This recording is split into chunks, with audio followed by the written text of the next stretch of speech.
Wow! Ganda! Wow! Ganda po. Ganda rin yan eh. Yan. Pasko na po dito sa bahay, mga kadilag. At tayo po, papasok po tayo sa bahay. Wow! Merry Christmas! Welcome to Layla's house.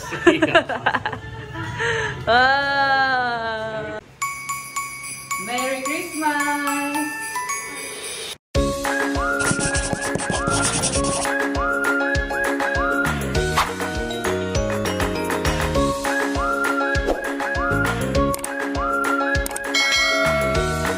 Hello po mga kadilag, magandang araw po at welcome back sa aming YouTube channel. So for today's vlog ay kami po ay maglalagay na ng mga Christmas decor dito po sa bahay. So kami po ay magagayak na ng Christmas tree, tapos po yung ilalagay pa dito sa may hagdanan at yan, by the po si Chloe. Ako nga din po pala ay naglinis kanina. Ayan, kung napapansin nyo po ay nasa dati na pong pwesto, yun pong aming sofa. At ako po ay tinulungan ni Nini. So, bali kami po yung naglinis dito, tapos ay sa taas. Pero dito talaga yung pinaka-nilinis natin dahil yun nga, ako po ay maglalagay na ng Christmas decor. At ako daw po itutulungan din ni Nini. Siya po yung walang pasok ngayon, si Chloe. Ayan. At kami po yung kanina pa talagang kung ano-anong ginagawa dito sa bahay. May pagpupuna, siya. At worth it naman Nini yan, idalo. Maimbis na. Maimbis na po ulit na mga kanilag. Ayan.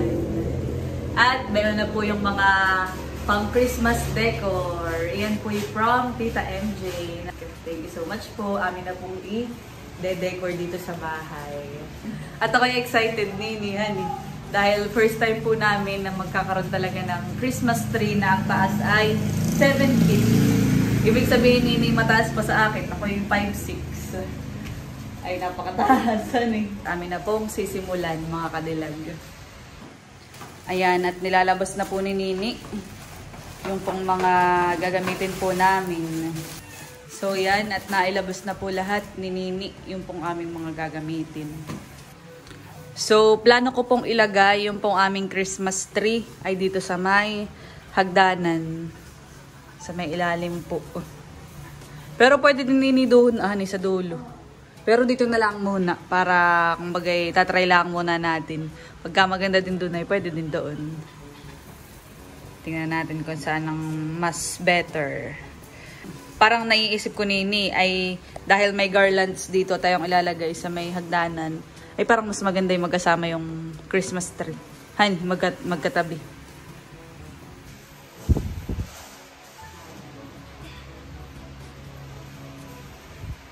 Mama naman po ay nasa tindahan. Yan sabi, tama.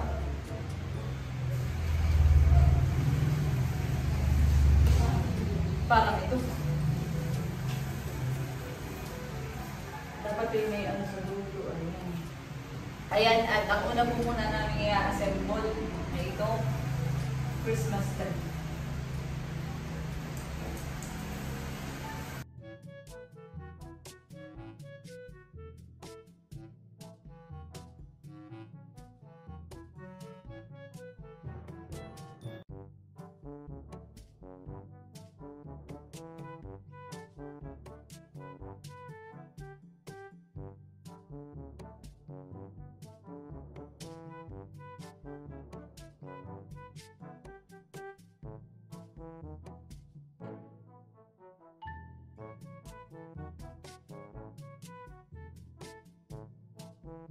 So yan, natapos na po namin ni Nini na ayusin yung pong mga sanga tsaka po mga dahon na itong Christmas tree. At ang susunod po diyan ilalagay na po namin ng mga decorations. Kami po ni Chloe natagalan sa pagbubuka ng mga ano. At ang una ko pong ilalagay diyan ay yung Christmas lights. So ang pinili ko po na Christmas lights nito ay yung parang fairy lights.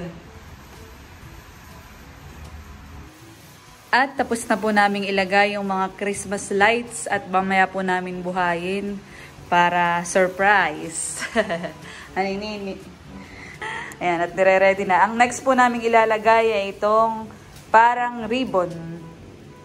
Yan. Lagay po natin dito.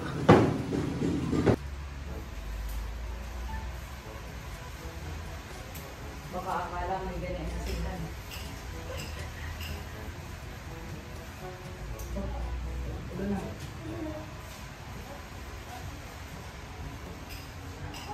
Ito yung Wanaka project.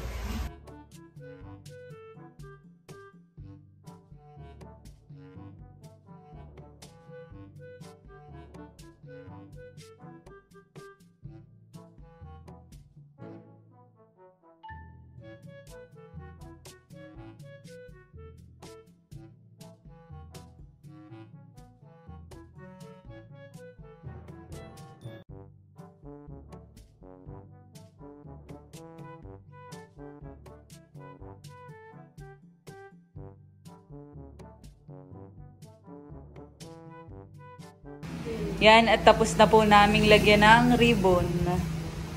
At yun po ay napabilis dahil narito na po si Lugs. Tinulungan na kami kanina. Kadarating po niya. Ayan, at ang next naman po namin ilalagay ay itong mga Christmas balls at saka itong flowers. Para kompleto na ang Christmas tree.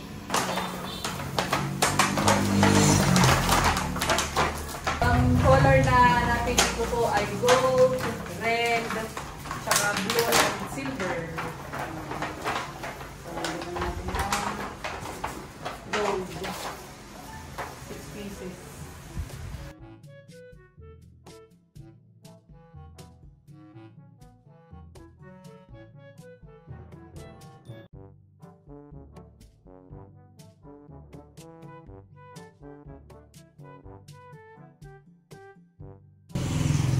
Tapos eh, pag may nakangaraling eh, pagkaganitan eh, patawad!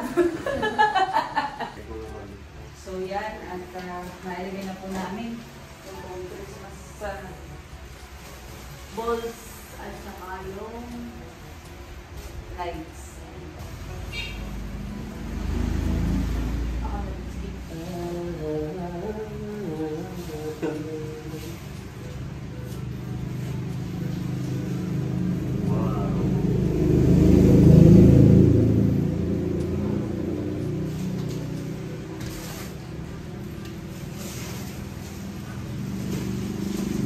Ganda.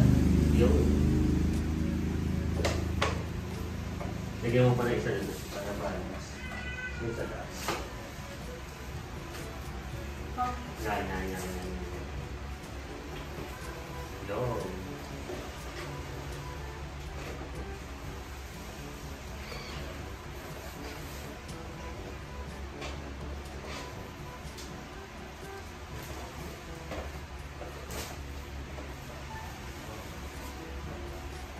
Yan. At yung iba ay dito na sa variants. Ayan, at lalagay na po natin itong star. Pangkang nilalilis ako nga. Ganda. At try na natin yung Christmas lights. So, the moment of truth. Wow! Ganda! Wow! Ganda po. Ganda rin yan eh. Yan. Pasko na po dito sa bahay, mga kadilag. First time namin magkaroon ng ganito kalaking Christmas tree. At ganito kaganda. Makakatuwa. Yeah. So yung pong aming Christmas lights na napili ay yan, fairy lights. Tapos ay siya ay USB type. Kung bagay pwede mo siyang isaksak sa charger, tapos ay sa power bank. Let's sa kuryente. So next, at last, ay hindi pa pala last dahil mayroon pang ilalagay na Christmas lights dito sa may terrace. So yung garlands, magagay na po. Ayan. Ganda lugsan eh. Nakakatawa. Ito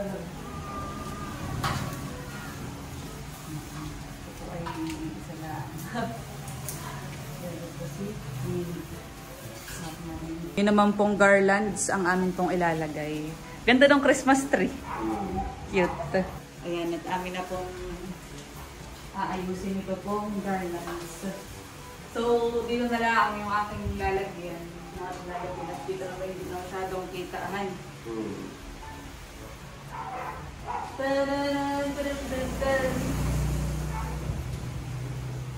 Mataas yung Christmas tree. Ilang feet yun? 7 feet. Wow. Ako po yung 6 footer na. Char. 6 footer.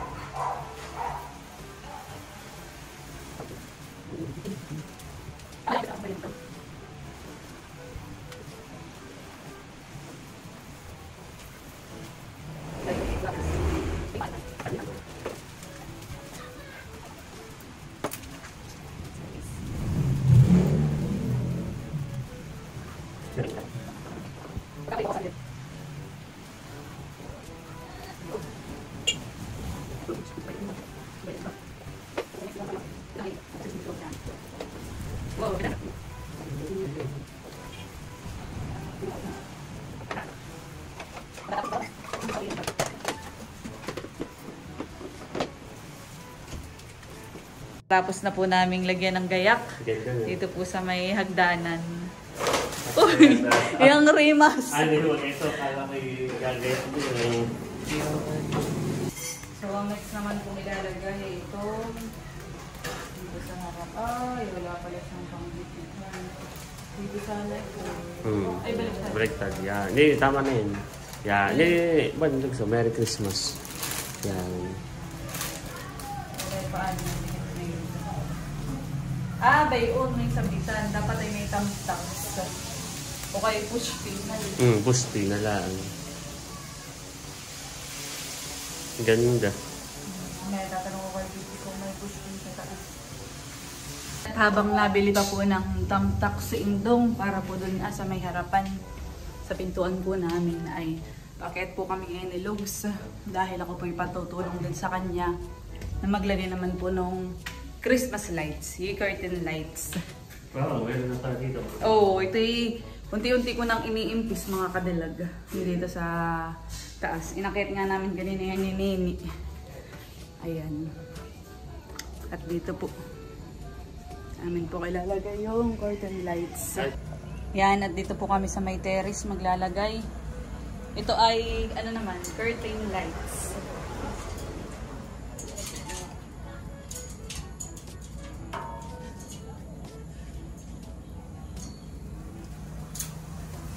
Kaya maganda ang pwesto na itong ano, solar. Ito po yung solar at saka waterproof. Ay, dito muna sa ito. Nadidiyan ako dapat. Okay.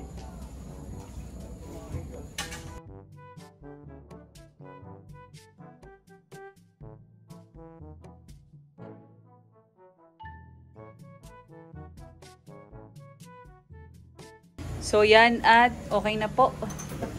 Naikabit na po namin. Yan. Mamaya makikita ang lights po na yan kapag dumilim na.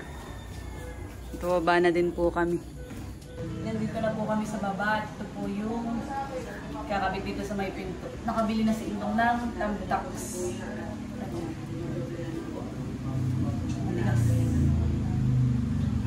Para mahirap yung push. Ayan, si Lugs po ang nag-push. Push the tamtaks. Kaya? Yun. Lakas mo. Wow.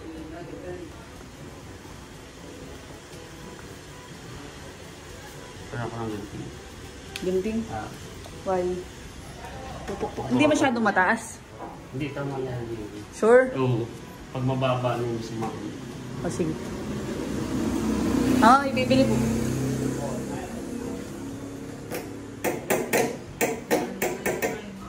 Yan at nailagay na din po namin yung pang-decor dito sa labas.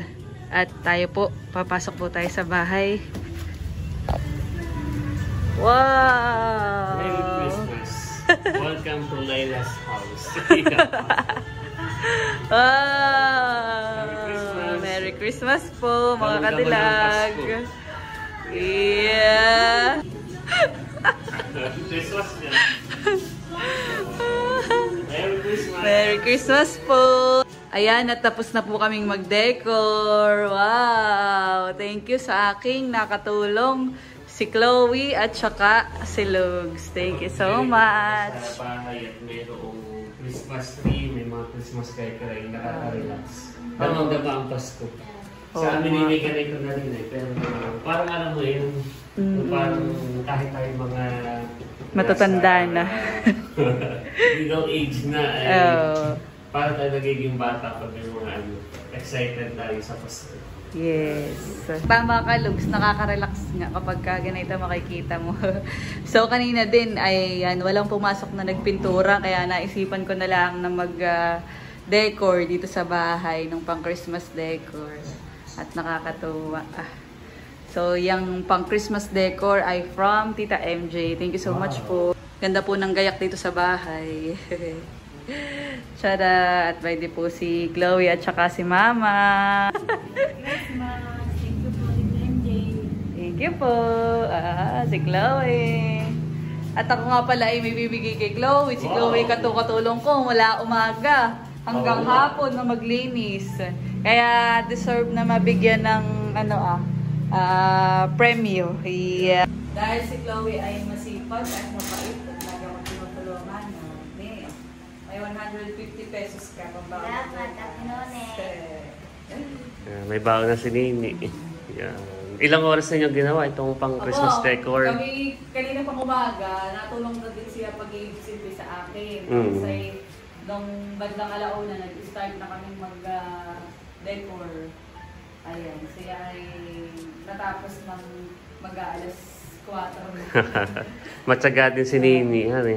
Saka, kumbaga hindi magiging maganda ito kung hindi talaga pinagtyagaan sa pag-decor at pagsasaayos. Merry Christmas!